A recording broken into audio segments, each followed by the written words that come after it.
Hello అండి, ఇవాళ మన 30 days 30 టిఫిన్ రెసిపీస్లో మన 4th రెసిపీ పొంగలి. మేమైతే పప్పు పొంగల్ అంటాం, కొంతమంది కట్టి పొంగల్ అంటారు. ఈ వీడియో చూసే ముందు ఎవరైనా సబ్స్క్రైబ్ చేసుకోకపోతే సబ్స్క్రైబ్ చేసుకొని చూడండి. హాయ్ అండి, welcome back to our channel. అందరికీ ముందుగా గుడ్ మార్నింగ్. ఈరోజు మన కిచెన్లో టిఫిన్ స్పెషల్ పప్పు పొంగలి. ముందుగా ఈ గ్లాస్తో పప్పు వేయించుకోవాలి. ఈ గ్లాస్ వాళ్ళ ఇంట్లో ఉండదు కదా, అంటే మన వాళ్ళ ఇంట్లో సరిపోయినంత మనకు సరిపోద్ది. ఇది పెసరపప్పు వేయించుకుంటే కమ్మటి వాసన వస్తుంది.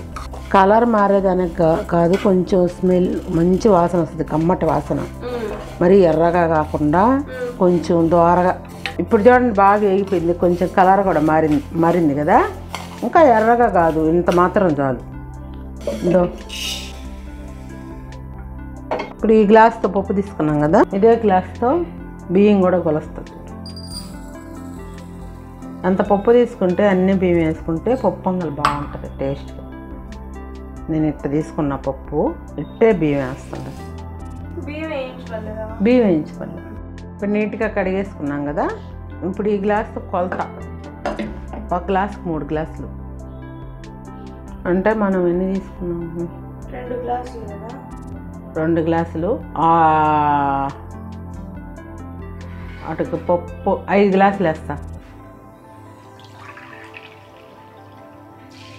1 2 3 4 5 6 గ్లాసులు పోయాలి. చిన్న కుక్కర్ అని 5 పోసా, పొంగు ఎక్కువ వచ్చేస్తుందని. మళ్ళీ తిరగమాత పెట్టేటప్పుడు ఆ కూర గ్లాస్ కూడా పోసేస్తా. ఇప్పుడు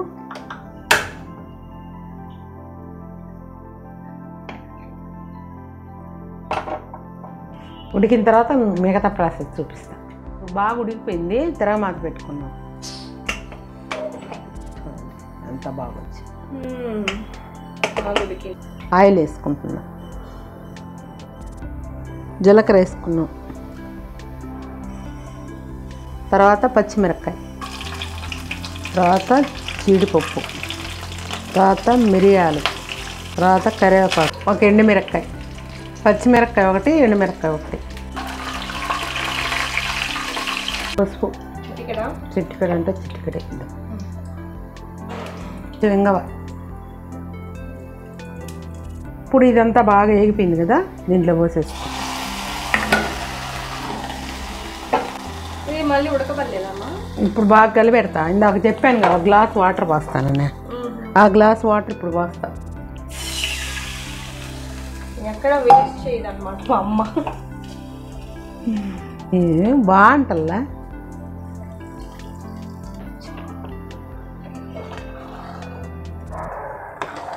చూడండి, పప్పు ఉడకదని ఇందాక సాల్ట్ వేసుకోలేదు, ఇప్పుడు వేసుకున్నా. ఒక్కరో కూడా వేయలే, ఇప్పుడు వేస్తా. ఎందుకంటే పప్పు ఉడకదని బాగా.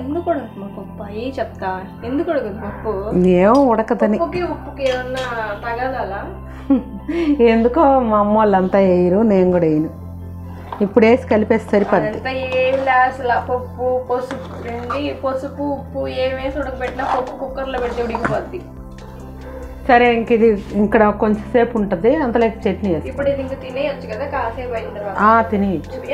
అయిపోయింది, ఇంకేం లే, అయిపోయింది అన్నమాట. ఇంకెంతసేపు ఉండాలి?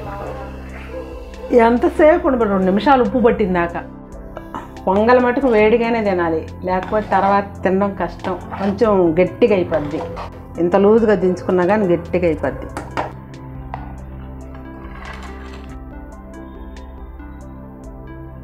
ఇంత జారుగా ఉంటేనే బాగుంటుంది, గట్టిగా ఉంటుంది కదా.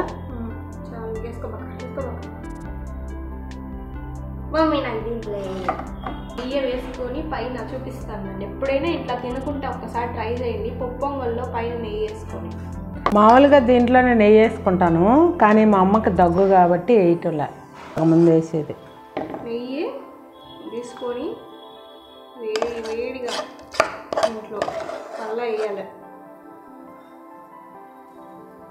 ఇప్పుడు మొత్తం కలిపేసి ఇది ఉంటుంది, సూపర్ ఉంటుంది. దీనిలో చట్నీ కూడా అవసరం లే.